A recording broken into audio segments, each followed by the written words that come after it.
अणुव्रत विश्व भारती सोसाइटी द्वारा आयोजित 2 दिवसीय कार्यशाला का आयोजन तेरापन भवन अहमदाबाद में मुनि श्री मदन कुमार जी, आध्यात्मिक पर्यवेक्षक मुनि श्री मनन कुमार जी के सानिध्य में आयोजित किया गया था। इस प्रसंग पर अणु विभाग के अनेक पदाधिकारियों ने अपने अपने विचार रखे। 2 दिवसीय कार्यशाला में विशेष एक प्रश्न पर बात करते हुए अणु विभाग का प्रचार प्रसार देश और विदेश में कैसे करें और अणुवृत्ति कैसे बढ़ाए, इस पर अणु विभाग के पदाधिकारियों ने अपने विचार प्रकट किए। अणुवृत्ति बनाने के लिए अपने जहाँ भी व्यवसाय हो, व्यापार हो, व्यवहार हो, ट्रेवलिंग हो, खेलते हो, घूमते हो, फिरते हो, जहाँ भी अपना सर्कल हो, संगोष्ठियाँ हो, वहाँ पर अपने अणुवृत्ति की चर्चा करें, अणुवृत्ति के 11 नियमों के बारे में उनको समझाएं और उनको फिर समझाते हुए अणुवृत्ति क्या है, कैसे, इसे धर्म विषय से कोई लेना देना नहीं है, आप आस्तिक है तो भी इसे अपना सकते हैं। अणुवृत्ति को हर आदमी को पहले आत्मसात करना है। हर व्यक्ति का संकल्प लेना है कि मुझे एक व्यक्ति और जोड़ना है। पहले हम अपने घर की ओर ध्यान दें, फिर ये विदेश की ओर हम बढ़ा सकते हैं। और विदेश के लिए हम सबसे बड़ा उपक्रम है आज का जो मीडिया के माध्यम से ही हम आसपास के जो भी देश है वहाँ तक पहुँच सकते हैं, उनको अपने मीटिंग में लेके आए।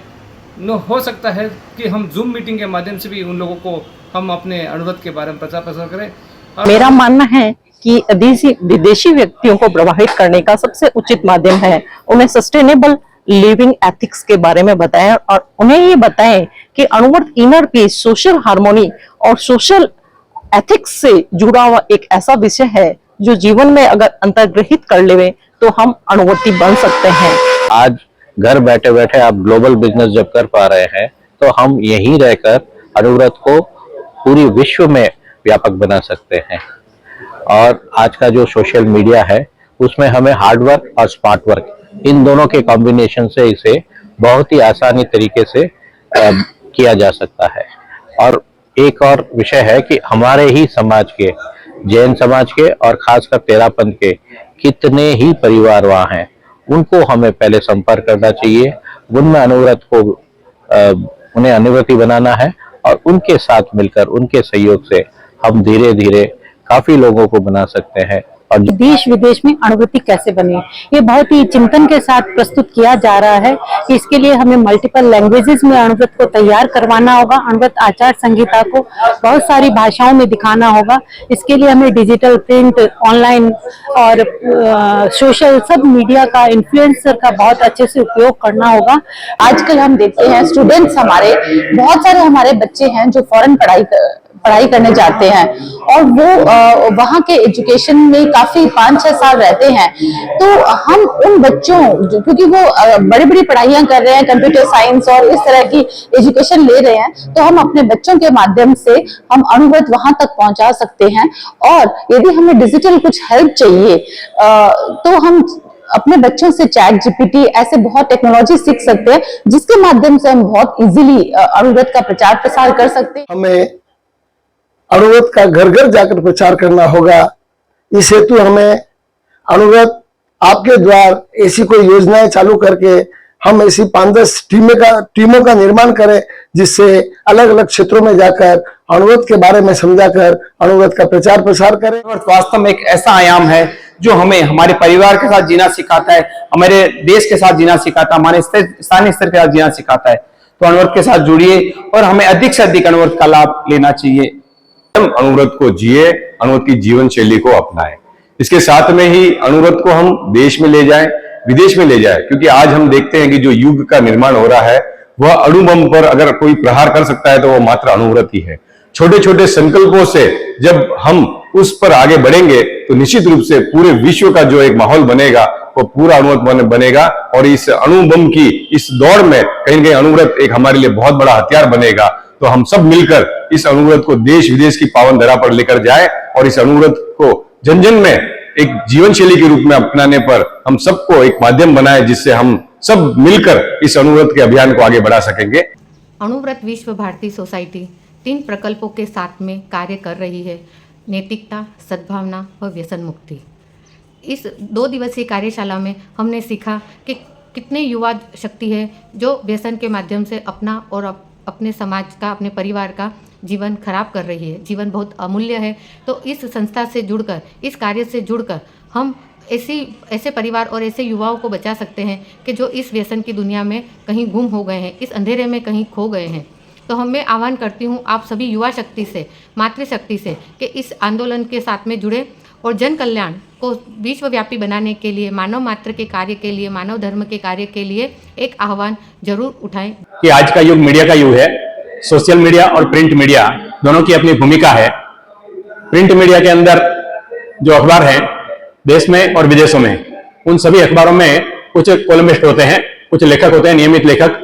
उन लेखकों से संपर्क करके उन्हें अणुव्रत की बात हम बताएं और वो अपने लेख के अंदर ये अणुव्रत की बातों को प्रकाशित करें। जब हम किसी भी संगठन की सफलता को देखते हैं तो उसका बेस बनता है उनका प्रशिक्षण। दुनिया का एक बहुत महान व्यक्तित्व हुआ। उस व्यक्ति ने सत्ता प्राप्ति के लिए 10 लाख लोगों का सहयोग लिया। वह जिस संगठन से जुड़ा, उस संगठन में पहले सिर्फ 40 आदमी थे और उसने मेहनत करके 5 साल के अंदर उसने उस संगठन को 10 लाख आदमियों का संगठन बनाया और उसने वह संगठन बनाया और सत्ता में आ गया।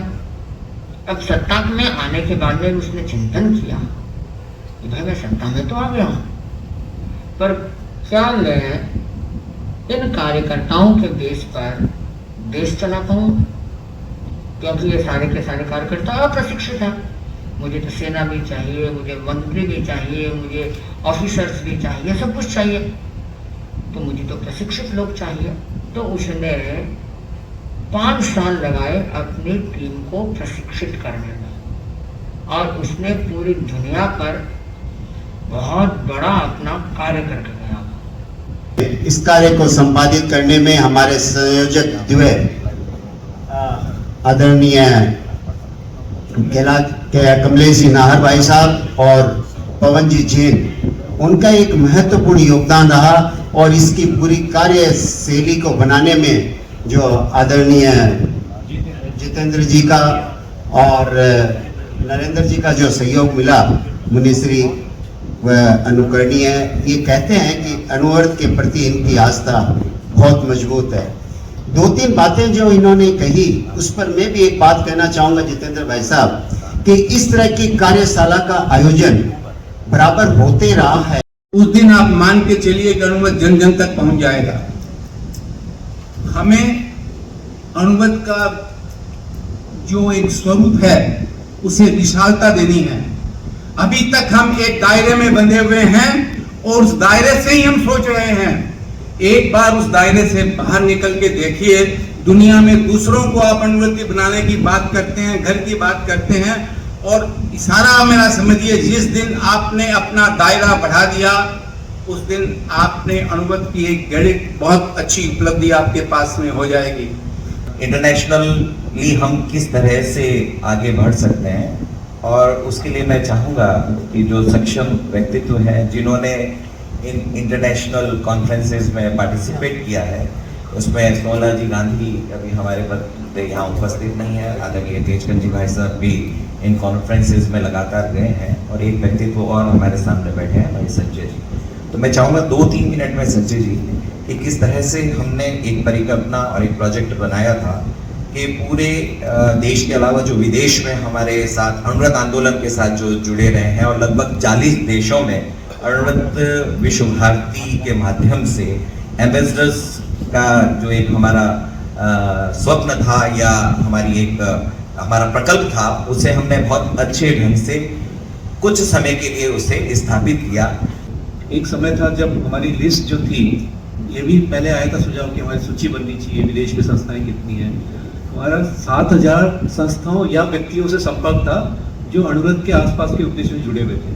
आज उसको अपडेट करते हुए बहुत से ईमेल आईडी काम नहीं करते या चले जाते हैं। 3000 का अभी भी हमारे पास लास्ट कॉन्फ्रेंस में हमारे पास डाटा है, जिनसे जब भी कॉन्फ्रेंस होती है हम संपर्क करते हैं, और उन्हीं में से लोग 100-125 लोग वो कॉन्फ्रेंसेस में पार्टिसिपेट करने के लिए आते हैं अपने खर्चे से विदेशों से, और 5 दिन यहाँ रहते हैं और ये सारी चर्चाओं पे काम होता है। दूसरा जो भाई विनाश जी ने कहा कि ये जो नेटवर्क है ये लगभग 40 देशों में फैला है। हमने एक अनुभव एम्बेसडर्स का एक प्लान बनाया था और लगभग 10 एम्बेसडर्स तो उन्होंने अपने फॉर्म भर के और उसको, और बहुत से हैं जो आज भी अपने बायोडाटा में यूज करते हैं कि हम अनुभव एम्बेसडर हैं। ठीक है, तो वो है। तीसरा आपने जो अच्छी बात कही थी, यूएन के हम एफिलिएटेड एनजीओ हैं। हर साल एनजीओ की कॉन्फ्रेंस होती है यूएन हेडक्वार्टर पे, और हर बार वो इनविटेशन अनुभव को भी मिलता है जैसे दूसरी 1400-1500 संस्थाओं को मिलता है। और 2-3 कॉन्फ्रेंसेस में मैं गया हूँ, 8-7-8 में गांधी जी गए होंगे, 3-4 में देशकन जी भाई जी भी गए होंगे। तो एक समय था लगभग हम हर साल जाया करते थे।